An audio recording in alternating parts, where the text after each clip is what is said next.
अस्सलाम वालेकुम students, welcome back again. मैं मोहम्मद वकास हूँ, आपका केमिस्ट्री टीचर, और ये है आपका channel MWS chemistry. Electrochemistry chapter number 10 first year chemistry का आज बहुत इंपॉर्टेंट लॉन्ग क्वेश्चन और इम्पॉर्टेंट लेक्चर है for short questions as well. बहुत इंटरेस्टिंग है and this lecture is not only for FSC students, this lecture is all about electrochemistry and electrochemical series and its applications. So कोई भी अगर इसको सीखना चाहता है, वो इंटर क्लास का स्टूडेंट है, वो BS क्लास का स्टूडेंट है, वो मास्टर का स्टूडेंट है, वो केमिस्ट्री का स्टूडेंट है लाइक मी, तो वो इस लेक्चर में काफ़ी नई चीज़ें सीखेगा अगर उसको पहले इलेक्ट्रोकेमिकल सीरीज और इसकी एप्लीकेशंस के बारे में अगर थोड़ा पता है या नहीं पता। तो आई really hope you will got more and more in this video. So let's start with this lecture। और ये हमारा electrochemical series and its applications है। सबसे पहले इलेक्ट्रोकेमिकल सीरीज की हमें डेफिनेशन आनी चाहिए। ये जो मैंने लिखा है ना यहाँ पे, ये भी बड़ा इंटरेस्टिंग है, इसके बारे में बताता हूँ। इसे इलेक्ट्रोकेमिकल सीरीज यूँ याद होगी। तो देखो, सबसे पहले क्या डेफिनेशन है, हमने लास्ट अपने लेक्चर में, प्रीवियस लेक्चर में शी के बारे में यानी स्टैंडर्ड हाइड्रोजन इलेक्ट्रोड के बारे में पढ़ा था। अब वो जो स्टैंडर्ड हाइड्रोजन इलेक्ट्रोड है हमारा, उससे हम किसी भी अपने इलेक्ट्रोड की पोटेंशियल यानी electrode potential, standard electrode potential find कर सकते हैं। अब वो हमारे पास ना मुख्तलिफ जो इलेक्ट्रोड्स हैं जो हम शी के साथ कनेक्ट करते हैं, लाइक जिंक किया, लाइक हमने कॉपर किया, लाइक हमने लिथियम, सोडियम, पोटेशियम, कैडमियम, प्लम्बस यानी लेड, या कोई भी लाइक गोल्ड है AU, लाइक सिल्वर है AG, लाइक मरकरी है HG, कोई भी एलिमेंट उसके साथ कनेक्ट करें, fluorine, chlorine, bromine, any of the element जो इलेक्ट्रोड की फॉर्म में हम शी के साथ कनेक्ट करेंगे, वो हमें उस इलेक्ट्रोड का बताएगी पोटेंशियल। उसको हम बोलेंगे स्टैंडर्ड इलेक्ट्रोड पोटेंशियल। उसकी बेस पे हम एक अरेंजमेंट कर लेंगे, एक सीरीज बना लेंगे, एक लिस्ट बना लेंगे, उसको हम इलेक्ट्रोकेमिकल सीरीज कहते हैं। हमने कैसे इसको डिफाइन करना है जल्दी से देख लेते हैं। when elements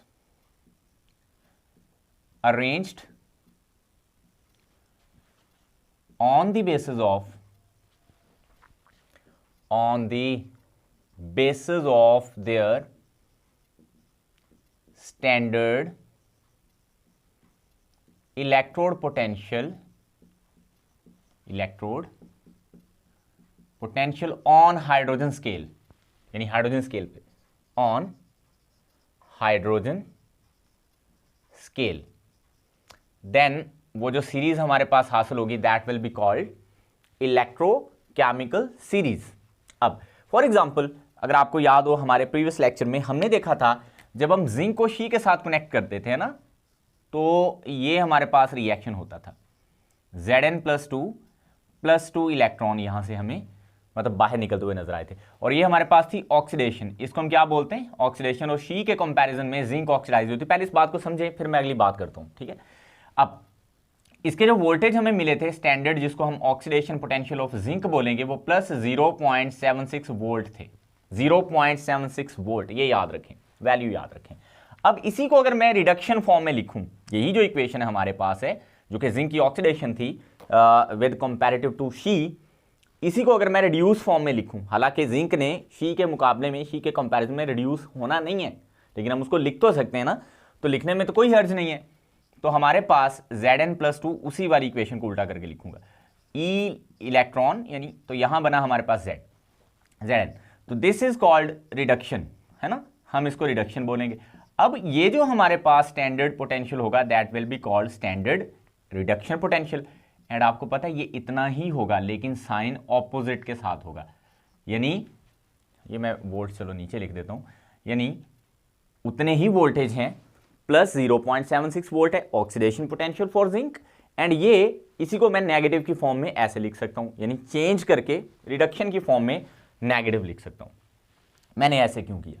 असल में ना, जो हम सीरीज बनाने लगे यहां पे, वो IUPAC रिकमेंडेशंस के मुताबिक, यानी international union of pure and applied जो हमारे पास केमिस्ट्री है ना, ये हमें ये कहती है कि आप दोनों में से जो रिडक्शन पोटेंशियल है ना, वो इस्तेमाल करके इलेक्ट्रोकेमिकल सीरीज बनाएं, ताकि यूनिवर्सली ये एक जैसा हो, सारी बुक्स में, सारे सिलेबस में स्टूडेंट्स को एक ही तरह से पढ़ाया जा सके।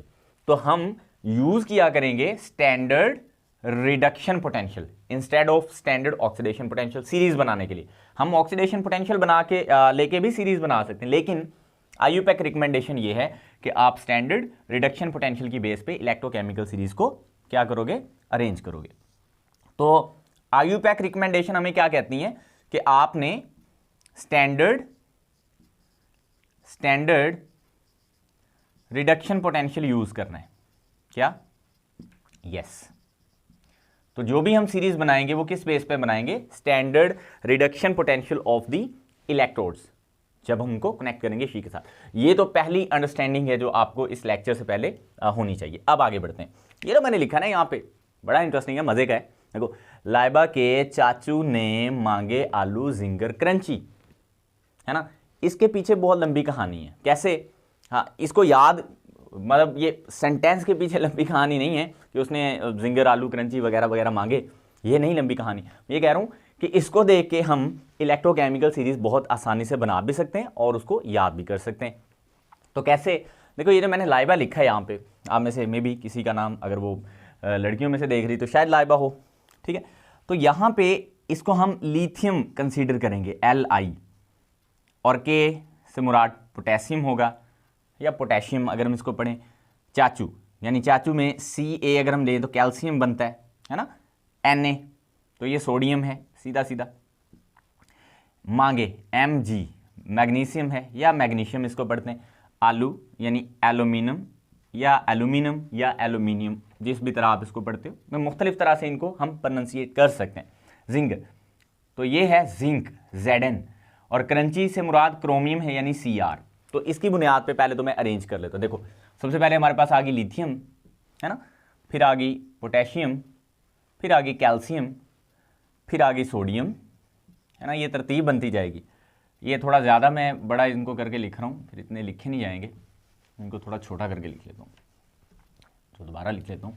देखो, हमारे पास है लिथियम, फिर potassium, calcium, sodium, then magnesium, then aluminium, then zinc, then chromium. तो ये हमारे पास न्यू एलिमेंट्स बन रहे हैं। अब होगा क्या, लिथियम को अगर मैं Li+ लिखूं, चूंकि मैंने रिडक्शन करवानी है ना, तो ये मैं लिखूंगा यहाँ पे Li। तो इसका जो स्टैंडर्ड रिडक्शन पोटेंशियल है, मैं भी आपको बता चुका हूँ, जो हमारे पास इलेक्ट्रोकेमिकल सीरीज है वो स्टैंडर्ड रिडक्शन पोटेंशियल की बेस पे है। तो ये होगा हमारे पास सबसे कम स्टैंडर्ड रिडक्शन पोटेंशियल इसका होता है 3.045 वोल्ट।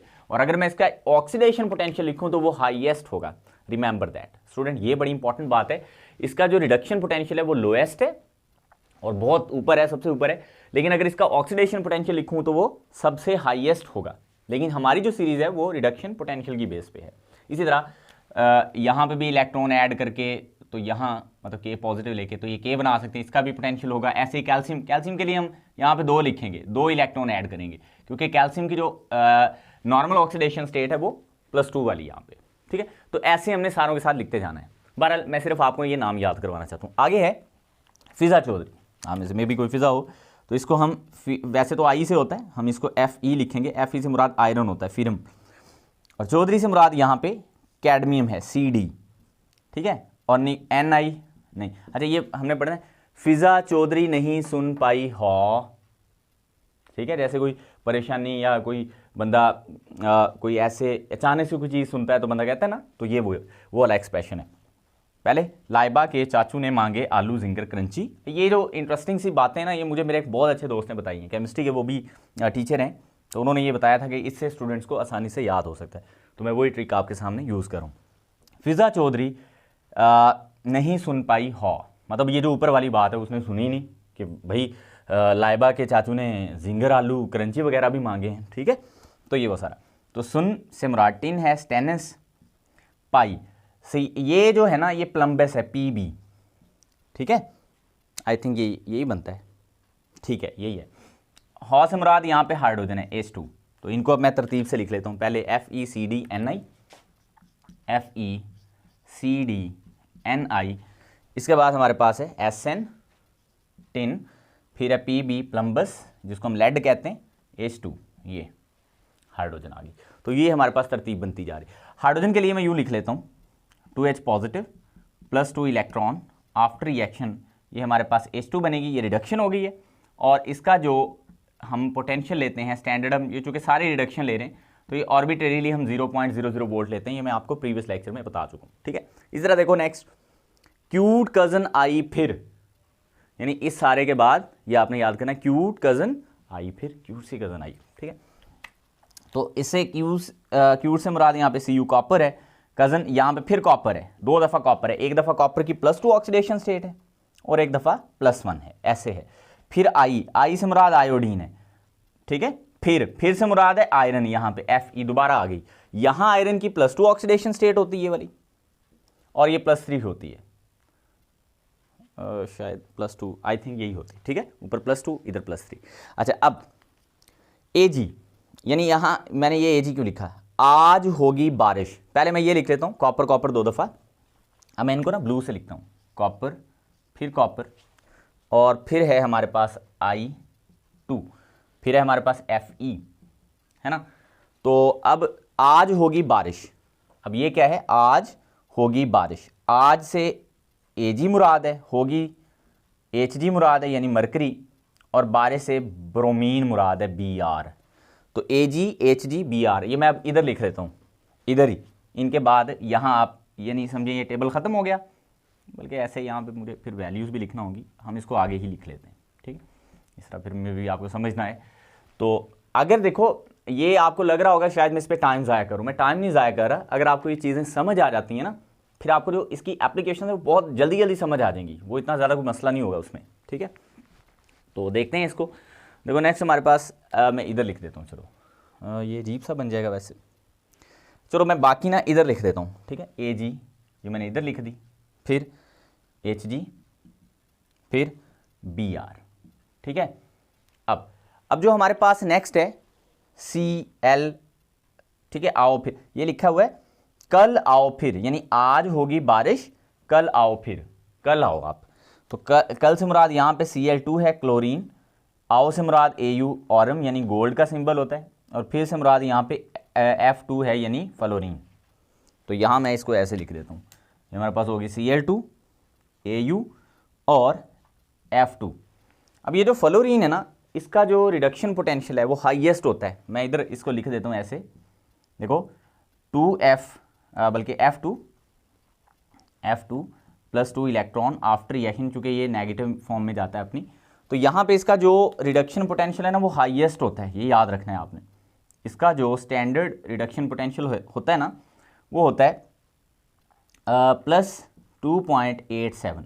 तो फ्लोरीन का रिडक्शन पोटेंशियल सबसे हाईएस्ट होता है, ये स्टूडेंट्स आपने याद रखना है। यहाँ पे जिंक क्या बता देता हूँ, जिंक की अगर हम यहाँ पे +2 ऑक्सीडेशन स्टेट लें, 2 इलेक्ट्रॉन ऐड करें, तो जिंक ऑलरेडी आप लिख चुके हो, स्टैंडर्ड रिडक्शन पोटेंशियल हमारे पास -0.76 वोल्ट होता है। ऑलराइट, -0.76 वोल्ट, ये किसका है, यस ये हमारे पास है जिंक का। कॉपर का अगर लिखना है यहाँ पे +2 वाली ऑक्सीडेशन स्टेट का, आफ्टर एडिशन 2 इलेक्ट्रॉन, तो ये Cu बनेगी, इसका जो स्टैंडर्ड रिडक्शन पोटेंशियल है ये प्लस में होगा 0.34 वोल्ट। अच्छा, यहाँ पे एक चीज़ गौर करने वाली है, फिर हम एप्लीकेशन पे जल्दी जाते हैं। यहाँ पे जो आपको हाइड्रोजन से ऊपर एलिमेंट्स नज़र आ रहे हैं, ये इन सब का जो रिडक्शन पोटेंशियल है ना वो नेगेटिव होगा, नेगेटिव, जो इस हाइड्रोजन से ऊपर हैं, और जो इस हाइड्रोजन से नीचे इंक्लूडिंग दीज एज वेल, इन सब का रिडक्शन पोटेंशियल पॉजिटिव होगा। हाँ सही है, ऊपर नेगेटिव और इनका पॉजिटिव होगा। अब हम पहली एप्लीकेशन पे मूव करेंगे एंड देन मूव करते ही चले जाएंगे।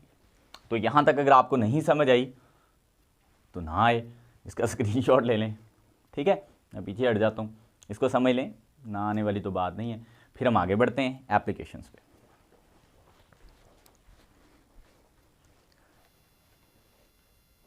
अब हम पहली एप्लीकेशन पे बात करेंगे। फर्स्ट एप्लीकेशन है हमारे पास जी prediction of feasibility of a chemical reaction,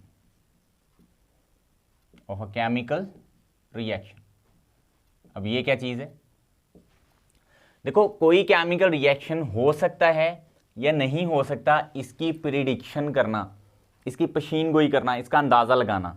ठीक है, क्लियर हो गया। यानी कोई केमिकल रिएक्शन जो रिडॉक्स होगा वो हो सकता होगा या नहीं हो सकता होगा, इसका हमें कैसे पता चलेगा? जाहिर बात है, जब हम कोई भी गैल्वेनिक सेल बनाएंगे जिसमें 2 इलेक्ट्रोड होंगे, एनोड और कैथोड, वो 2 हाफ सेल्स होंगे। अगर उन दोनों हाफ सेल्स का टोटल पोटेंशियल पॉजिटिव होगा तो हमारा chemical redox reaction spontaneously feasible होगा, और अगर वो नेगेटिव होगा देन वो फिजिबल नहीं होगा। कैसे? अच्छा, ये एप्लीकेशन करके हम 2 कर लेंगे। दूसरी जो है calculation of EMF of a cell, या calculation total potential of the cell. तो वो और ये एक ही चीज़ है। आपको ये एप्लीकेशन समझ नहीं है, दूसरी आपको खुद ही समझ आ जानी है। चलो देखते हैं कैसे। देखो, हम कह रहे हैं हमने एक सेल बनाया, गैल्वेनिक सेल, उसमें हमने जिंक ली, और जिंक जो है वो यहाँ पे हो रही है ऑक्सीडाइज। जिंक क्या हो रही है? ऑक्सीडाइज। वैसे यहाँ पे मैंने जिंक का रिडक्शन पोटेंशियल लिखा है, तो ऑक्सीडाइज होगी, जो कि ये ऑक्सीडेशन है, तो इसका जो स्टैंडर्ड ऑक्सीडेशन पोटेंशियल होगा वो होगा प्लस 0.76 वोल्ट। देखो, रिडक्शन पोटेंशियल इसका माइनस में, लेकिन इसी का जिंक का ऑक्सीडेशन पोटेंशियल पॉजिटिव, ये हम शुरू में भी बात कर चुके हैं। दूसरा, अगर हम कॉपर लेते हैं, कॉपर अगर रिड्यूस होती है यहाँ पे और ये Cu बन जाती है, तो कॉपर का जो स्टैंडर्ड रिडक्शन पोटेंशियल है ये पॉजिटिव ही होता है, 0.34 वोल्ट। ये मैंने इधर लिखा हुआ है, ये देखें, है ना, ये स्टैंडर्ड इसका रिडक्शन पोटेंशियल था। हमने सीरीज ही रिडक्शन पोटेंशियल की बेस पे बना रखी है। अब जब मैं इसको देखूंगा, इन दोनों को जब मैं सम करूंगा, ये भी पॉजिटिव है, ये भी पॉजिटिव है, ये ऑक्सीडेशन पोटेंशियल है, ये यस। तो जब मैं इसको टोटल करूंगा ना, तो स्टैंडर्ड इसको टोटल पोटेंशियल बोलेंगे ऑफ द सेल। तो ये हमारे पास आएगा स्टैंडर्ड ऑक्सीडेशन पोटेंशियल प्लस करके स्टैंडर्ड रिडक्शन पोटेंशियल। असल में IUPAC के अकॉर्डिंग ये एग्जैक्ट तो फॉर्मूला नहीं है, BS लेवल पे थोड़ा सा इसको डिफरेंटली पढ़ाया जाता है, लेकिन आप इसको ऐसे भी सिंप्लीफाई करके लिख सकते हो, ऐसे भी किया जा सकता है। तो अब हम, क्योंकि IUPAC कहता है दोनों ही रिडक्शन पोटेंशियल लेने हैं आपने, तो मैंने एक ऑक्सीडेशन ले लिया, कोई बात नहीं, ये ऐसे भी किया जा सकता है। तो दोनों को जब सम करेंगे तो आंसर आएगा 1.10 वोल्ट, और ये प्लस में आएगा। इसका मतलब ये हमारा सेल फिजिबल होगा, और ये रिडॉक्स रिएक्शन हो सकता है जिसमें जिंक ऑक्सीडाइज हो और कॉपर रिड्यूस हो। Is that clear? और अगर मैं इसको ऐसे ही करता, अब गौर करना, अगर मैं ऐसे करता कि जिंक को लेता ये रिड्यूस फॉर्म में, तो इसका क्या होता? नेगेटिव, और कॉपर को लेता इसकी ऑक्सीडाइज फॉर्म में, तो ये भी नेगेटिव हो जाता। देखो ना, रिडक्शन पोटेंशियल इसका पॉजिटिव है, लेकिन इसी कॉपर का अगर मैं ऑक्सीडेशन पोटेंशियल लेता वो इतना ही नेगेटिव होता, तो फिर हमारे पास वोल्टेज आते -1.10 वोल्ट, टोटल पोटेंशियल ये आता। तो यहाँ पे नॉट फिजिबल, तो हमारा जो सेल होगा वो ऐसे नहीं बनेगा कि कॉपर हो ऑक्सीडाइज और जिंक हो रिड्यूस, ऐसे नहीं बन सकता। यानी मैं कह रहा हूं कॉपर हमारी ऑक्सीडाइज हो, ठीक है, और जिंक जो है वो रिड्यूस हो, ऐसा अगर हम सेल बनाएंगे तो ये स्पॉन्टेनियस नहीं होगा, क्योंकि इसने -1.10 वोल्ट हमसे लेने हैं, यानी इतने वोल्टेज हमसे लेने, ये हमें नहीं देगा। दैट इज वाई ये फिजिबल नहीं होगा। अब दूसरी इसकी एप्लीकेशन है, मैं यहाँ पे सेट कर रहा हूँ, आपने यही सेम लिखना है, बस ये बात नहीं करनी है एंड पे, बाकी कैलकुलेशन इसी के अकॉर्डिंग होगी। वो होगी हमारे पास जो दूसरी एप्लीकेशन होगी वो होगी कैलकुलेशन EMF यानी electromotive force of a cell. किसी सेल की अगर आप इलेक्ट्रोमोटिव फोर्स निकालना चाहते हो तो वो इससे आ जाएगी। Clear?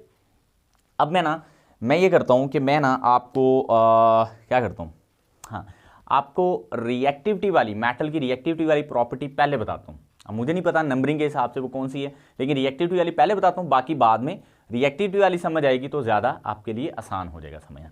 Reactivity of metals, relative reactivity of metals, reactivity of metals. अच्छा, मेटल्स रिएक्टिव कब होती हैं? जब वो इजीली अपना इलेक्ट्रॉन दे देती हैं। मेटल रिएक्टिव तब होती है जब वो इजीली इलेक्ट्रॉन दे देती। अब ये जो इलेक्ट्रोकेमिकल सीरीज में ऊपर है ना, जिनका रिडक्शन पोटेंशियल क्या है? नेगेटिव, तो इनका ऑक्सीडेशन पोटेंशियल है पॉजिटिव। इट मीन जो ऊपर हमारे पास मेटल्स पड़ी है ना, ये आराम से इलेक्ट्रॉन नहीं ले पाती, इजीली इलेक्ट्रॉन नहीं ले पाती, क्योंकि अगर इनको इलेक्ट्रॉन दिया जाता है तो इनको पोटेंशियल नेगेटिव आ रहा है, तो इनके लिए इलेक्ट्रॉन लेना पॉसिबल नहीं होता, बल्कि इलेक्ट्रॉन देना पॉसिबल होता है। यानी ये ऑक्सीडाइज होना पसंद करती हैं, सिंपल इज दैट। इसका मतलब ये जो ऊपर वाली हमारे पास मेटल है, इससे ऊपर ये यहाँ तक, ये वाली जो हमारे पास मेटल्स है ना, ये इजीली ऑक्सीडाइज हो सकती हैं।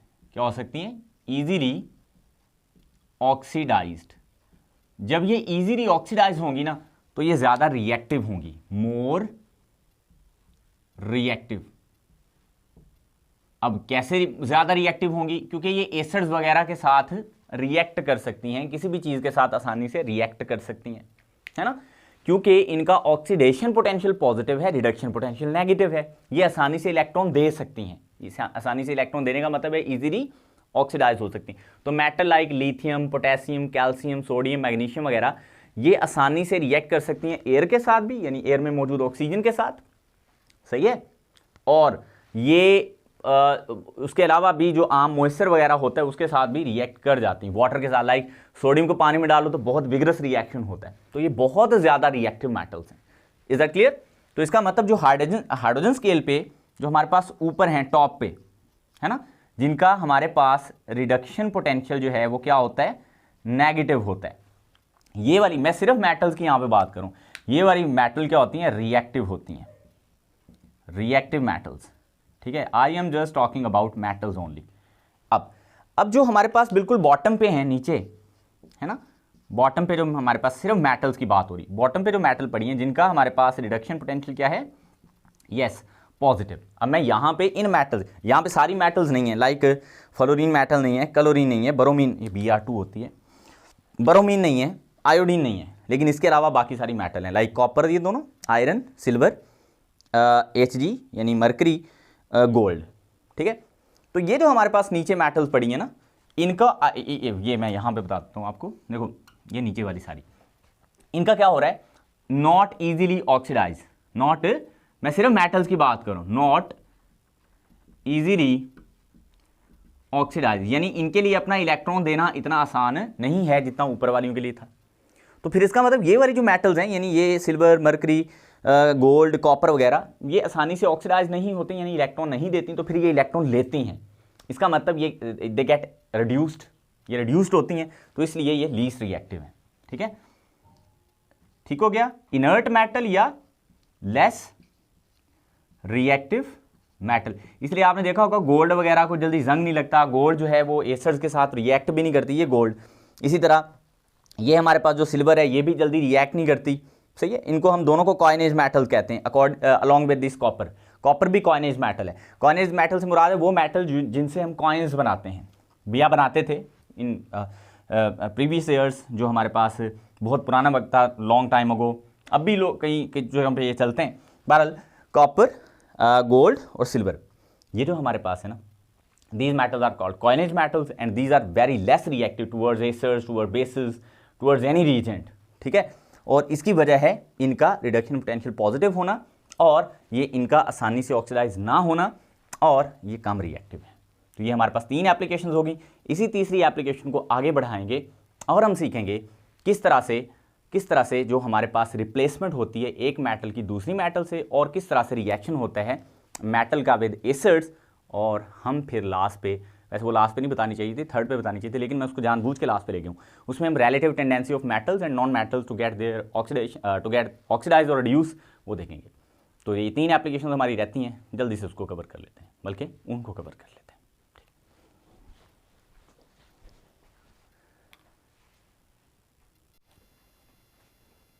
जी, अब चौथी एप्लीकेशन पे आते हैं। देखो जो हमारे पास फोर्थ एप्लीकेशन है ना, ये हमें क्या कहती है? देखो इसमें है रिप्लेसमेंट ऑफ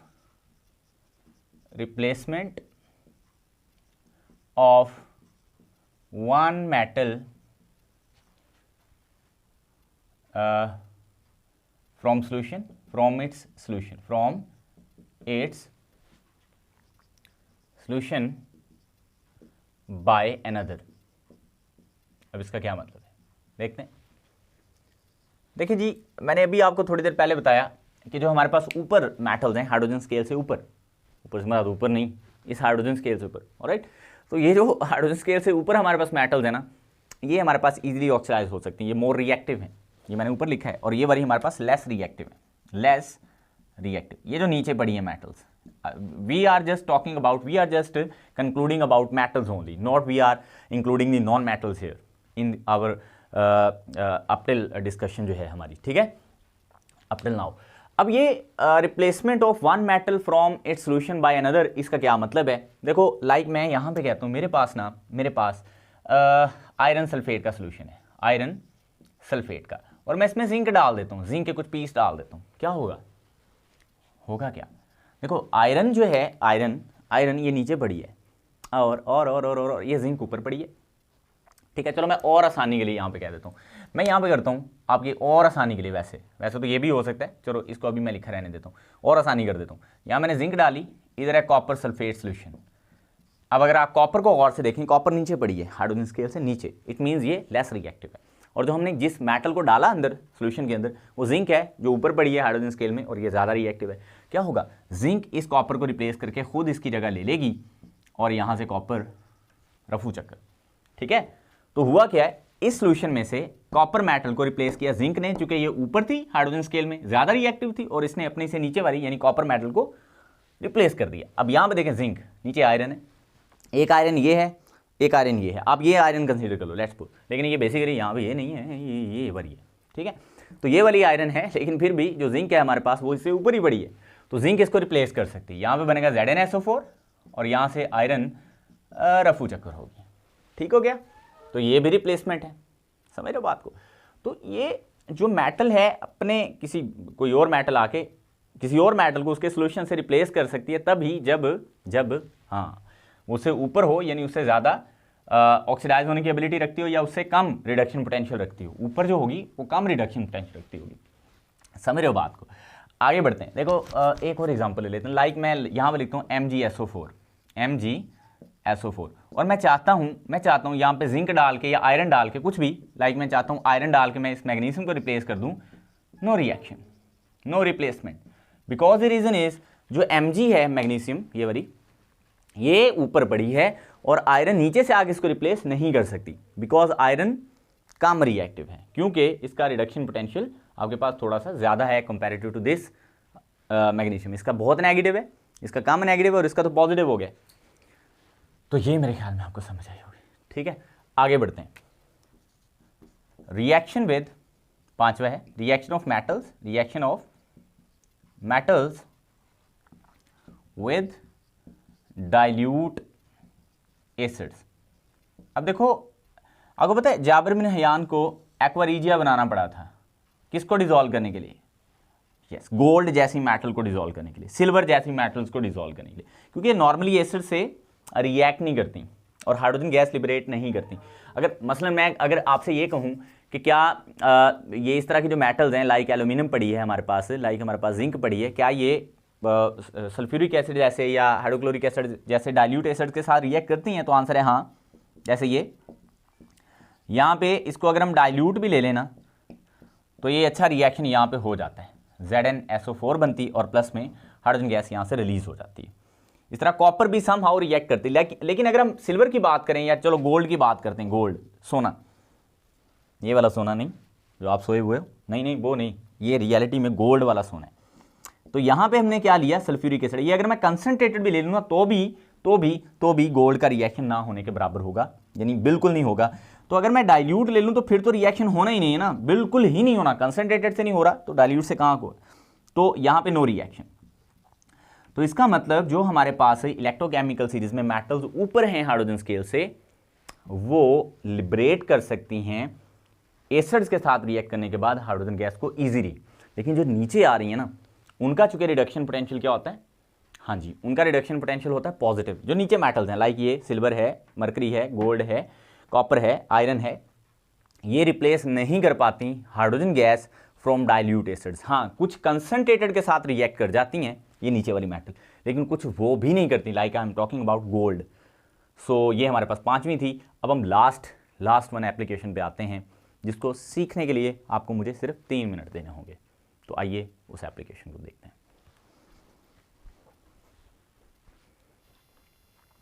लास्ट एप्लीकेशन है, बस 2 से 3 मिनट में हम इसको कवर कर लेंगे। Relative tendency of metals and non-metals to get oxidized or reduced. Relative मुआजना करके टेंडेंसी, अहलियत, काबिलियत of metals and non metals to get oxidise और रिड्यूस्ड. यस, देखते हैं कैसे. मैं आपको अभी थोड़ी देर पहले बता के हटा था, थोड़ी देर नहीं, अब तो काफ़ी देर हो गई है. ऊपर वाली मेटल मोर रिएक्टिव है, ईजिली क्या हो सकती हैं, ऑक्सीडाइज, यानी इट सेल्फ ऑक्सीडाइज हो सकती हैं. कहने का ये मतलब है ना. जो हमारे पास ऊपर, हम सिर्फ अभी मेटल, चलो ऐसे करते हैं, हम पहले नीचे वाली मेटल और नॉन मेटल की बात कर लेते हैं. देखो फिर आसान हो जाएगा ज़्यादा समझना. देखो जो हमारे पास बॉटम पे हैं, ये हमारे पास नीचे बॉटम पे, वो भले मेटल्स हैं या नॉन मेटल्स हैं, बॉटम पे हमारे पास इलेक्ट्रोकेमिकल सीरीज के बॉटम पे, यानी नीचे हाइड्रोजन स्केल से नीचे. अब ये हमारे पास मेटल्स हों और नॉन मेटल्स हों, ठीक है.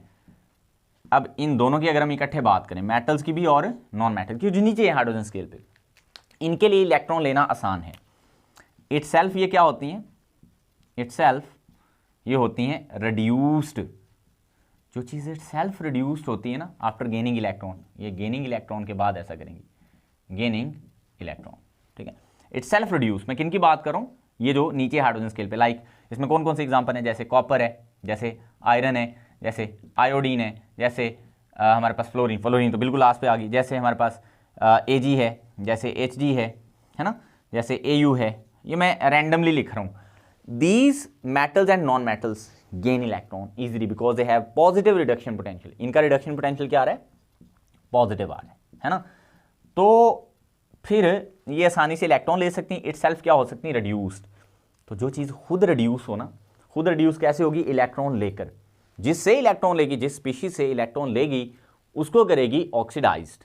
तो क्या हुई, ऑक्सीडाइजिंग एजेंट हुई. इट्स सेल्फ रिड्यूस्ड, तो क्या हुई ये अच्छी ऑक्सीडाइजिंग एजेंट्स हुई. ये जिनके हमने यहां पे नाम अभी लिखे हुए हैं, दीज आर ऑक्सीडाइजिंग एजेंट्स, यानी ये वाली मेटल्स और नॉन मेटल दोनों ही, क्योंकि ये आसानी से इलेक्ट्रॉन ले सकती हैं और खुद रिड्यूस होंगी और किसी और चीज़ को कर देंगी ऑक्सीडाइज. तो हुई ऑक्सीडाइजिंग स्पीशीज यानी oxidizing agents. I really hope you understand. आगे बढ़ते हैं. अब जो हमारे पास ऊपर पड़ी हैं, है ना, टॉप पर, यानी हाइड्रोजन स्केल से ऊपर, बॉटम था, अभी हम टॉप पे आ गए. अब यहाँ पे हमारे पास नॉन मेटल तो है ही नहीं, सारी मेटल्स ही हैं. ये देखें सारी मेटल्स हैं. ये जो हमारे पास मेटल्स है ना सारी, ये क्या करेंगी, ये इलेक्ट्रॉन लेंगी नहीं बल्कि इलेक्ट्रॉन देंगी, लूज देयर इलेक्ट्रॉन्स, है ना, लूज देयर इलेक्ट्रॉन्स इजीली. जब ये आसानी से अपने इलेक्ट्रॉन दे देंगी तो ये खुद क्या हो जाएंगी, इट्स सेल्फ ऑक्सीडाइज्ड, क्योंकि इलेक्ट्रॉन देना ऑक्सीडेशन कहलाता है. इट्स सेल्फ क्या होंगी, यस, ऑक्सीडाइज्ड. जब ये इट्स सेल्फ ऑक्सीडाइज होंगी, है ना, तो फिर ये क्या हुई, यस, ये हुई गुड रिड्यूसिंग एजेंट्स. अब ये सर कौन सी मेटल है वो आप देख लो, सारी मेटल आपके सामने है. लेट्स सपोज मैं अगर कुछ इसमें से लिखूं, जैसे लिथियम है, जैसे कैल्शियम है, जैसे पोटेशियम है, जैसे सोडियम है, वगैरह वगैरह वगैरह वगैरह. एंड आई होप कि ये लेक्चर आपको समझ आ गया है. ये आपको समझ आ गया है तो इसको लाइक कर दें, शेयर कर दें, और मैक्सिमम के साथ शेयर करने से फ़ायदा ये होता है कि जितनों तक इल्म नॉलेज पहुंचता है उसका फ़ायदा उसको तो होता ही है और बताने वाले को भी होता है, अगर उसने ठीक बताया हो. मैं अपनी तरफ से तो पूरी कोशिश की, लेकिन जो किसी दूसरे की मदद करता है, हेल्प करता है, उसको भी उसका ज़रूर बेनिफिट मिलता है. तो नॉलेज शेयर करने से बढ़ता है. आप भी इसको मैक्सिमम शेयर करें, अपने नॉलेज को भी शेयर किया करें, हमारे को भी किया करें. Thank you so much. अल्लाह हाफ़िज़.